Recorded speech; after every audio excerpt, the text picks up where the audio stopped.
క్షీరాబ్ది ద్వాదశి రోజు లక్ష్మీనారాయణుల పూజ, ధాత్రి తులసి పూజ అయితే చేసుకుంటాం. ప్రతి సంవత్సరం లాగే ఈ సంవత్సరం కూడా మేము ఇంట్లో అయితే లక్ష్మీనారాయణుల పూజ చేసుకున్నాం. ఇంతకు ముందు గోధుమ పిండి, వరిపిండితో తయారు చేసిన దీపాలు బ్లాగ్ అయితే చూసినట్లయితే ఆ దీపాలనే నేను ఈ క్షీరాబ్ది ద్వాదశి రోజు అయితే వాడాను. 27 నక్షత్రాల దీపాలు, ఉసిరికాయ దీపము మేము క్షీరాబ్ది ద్వాదశి రోజు వెలిగించడం మాకు అలవాటు. ఈ సంవత్సరం కూడా మేము అలాగే వెలిగించాము. ఈ క్షీరాబ్ది ద్వాదశిని చిలుకుల ద్వాదశి అని అంటాము.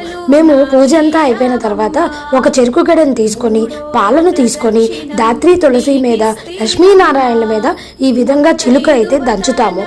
ఇక నైవేద్యాలు అయితే పాలు అటుకుళ్ళు, పెరుగు అటుకుళ్ళు, తర్వాత పోపు అటుకుళ్ళు స్వామివారికి నైవేద్యం పెడతాం. కృష్ణయ్యకి అటుకుళ్ళు ఇష్టం కాబట్టి మా దగ్గర ఎక్కువ ఈ క్షీరాబ్ది ద్వాదశికి అటుకుళ్ళ నైవేద్యం మాత్రమే పెడతాము. తర్వాత వడపప్పు, పానకం ఇష్టమైతే పెట్టుకోవచ్చు.